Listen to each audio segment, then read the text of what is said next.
Welcome to Ancestral Wisdom, where the wisdom of the past guides our future. Today we're going to be talking about Tiwaz, the first rune of the third eight. And I've neglected to draw that rune, so I'm doing that now. Oh boy. Eh, there it is. And let's talk about how we can use that rune to make our lives better and increase our understanding of the concepts that we can use to grow. First, there are several runes which are associated with particular gods. Ansu's with Odin and Thurzaz with Thor, etc.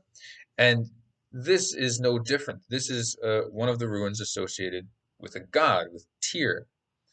And in order to understand the rune, it would help to understand all of the myths that are associated with that particular god. And the main myth surrounding Tyr is the myth in which the Fenris wolf, one of Loki's offspring, is getting too big and dangerous, and the gods bring it up to Asgard so they could keep an eye on him. And eventually, Tyr ends up losing his hand.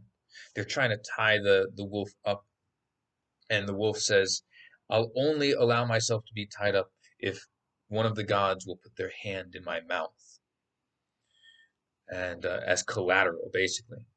So Tyr steps up, puts his hand in the wolf's mouth, and they bind the wolf. The wolf can't get out, and he bites Tyr's hand off. So that myth can be interpreted in many different ways, and we might have an entire video dedicated to the interpretation of that myth at some point. But just to put it simply, in order to understand this rune at the moment, we can think of Tyr as the god which represents sacrifice, intentional sacrifice of something that seems important for the greater good. So the sacrifice of the hand, of Tyr's hand, for the greater good of all of the gods. What is there that you love in your life? That through the sacrifice of it, greater good can be obtained. The mystery of the rune Tyr, of the Tiwaz rune, is that mystery of sacrificing the good and the beloved in order for something better later on. And humans have been doing that for a long time. Not only have we been doing that, but as I've come to understand, we've been practicing that very often. So why is it that in some cultures you would pour out the best of the wine after it was made, right? Well, some people might say that that's a silly superstition, that they thought that the gods would actually eat or partake in that wine somehow, and that would please the gods. Well, the truth is, you can think of it instead as practicing the art of sacrifice, practicing giving up the thing that you love the most in order to be able to obtain greater good later on. And if you are willing to pour out that best part of the harvest or the wine or whatever it might be, then you'll have practiced the psychology necessary to be able to do that in other situations. We have to practice sacrificing in order to become good at it, in other words. And so Tyr and the Tiwaz rune can represent that idea of sacrificing something we love for the benefit of something to come.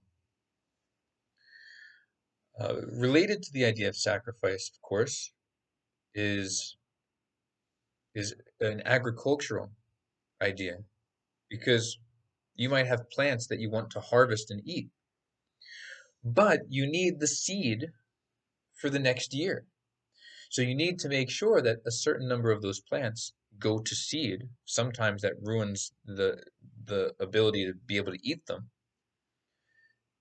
And you harvest the bounty of seed to be able to plant it the next year. So you're sacrificing something that you want now for the greater good later on.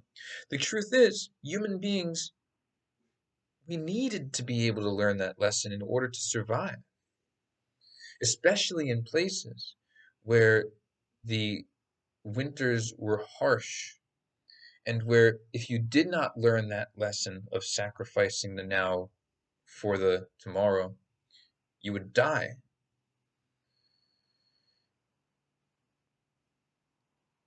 Tiwaz helps us to understand that.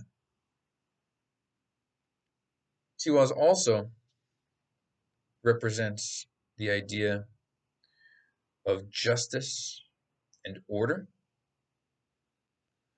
as well as war and victory, as well as spirituality and the sublimation. How does it do that? Well, Tyr is the god of war, and the ancient peoples often would believe, and you could say that this is correct in many ways. They would believe that whatever happens is supposed to happen, not the tiny little, petty events of your life, but on a grander picture, perhaps. You could think of it this way: no matter what happens to you that's bad in your life, you can find something good that came out of it. And the sum of all of the good things that you do will bear some sort of fruit, even if it might not be what you had originally intended it to be. So there is a truth in that. But the ancient people would often connect that to war, and they would say something like this. They'd say that the side in the war who had the most powerful orlog, the most powerful co- collection of heroic deeds, the most powerful reserve of spiritual force would be the side that won. And in some ways, that makes a lot of sense. Whichever side is made up of the greater of the number of the people who have the greater ability to do noble things is probably going to be the side that wins, especially when we are talking about ancient warfare, in which nobility and valor and intelligence and wisdom really did make a huge difference in the outcome. It's not like someone could just press a button and blow 1,000 people up, right? It, the type of warfare at that time was far more intimate and far more closely related to your bravery and your skill and your ability, etc. Not to say that modern warfare doesn't include those things at all, but it's very, very possible for someone who's brave to be killed at a distance by someone who might not be so much. So Tyr is the representation of that idea, of the idea that war itself is a way to weed out the peoples who might not be so noble or honorable. And the noblest and the most honorable will be the ones that survive. And so that's the connection between war and justice. War was seen as something that could select in that way. Now, how does Tyr relate to the idea of spirituality and of a an upward driving force? Well, very similar to the Elgaz ruin, which has that upward driving shape. The Tyr ruin, and so looks in some ways similar to the Christian cross, just with the arms pointed upwards. The Tyr ruin does something very similar.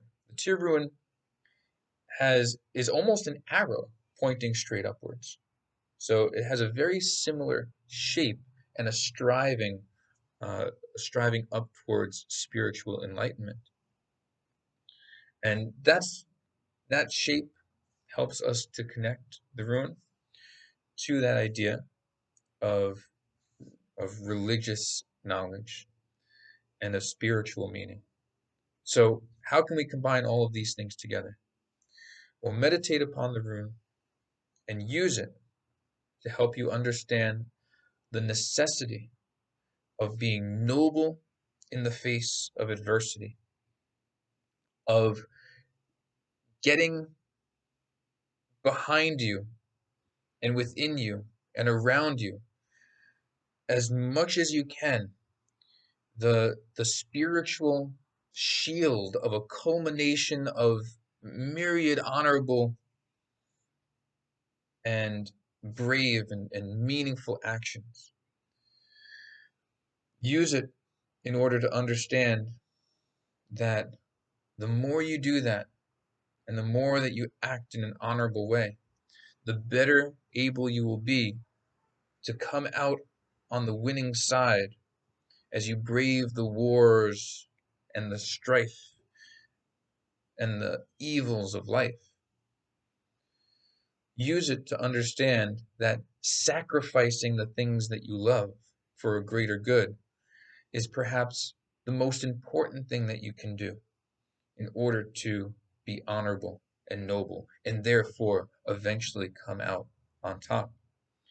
And use it to help you understand that all of that is an upward driving force towards something higher than you are yourself. It's an upward driving force towards what we might be able to symbolically, metaphorically, or literally, depending on what our definition is of the words, call the gods.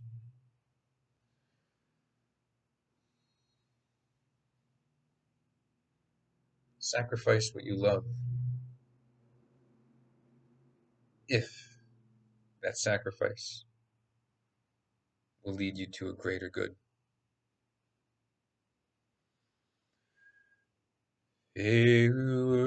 Rooster's eyes, Ansu's bridal canines, Yepo wanjo hagalas, now disease yera, you was birth roelga, so we lo Tiwaz, percano e womanas, lagos invas degas, o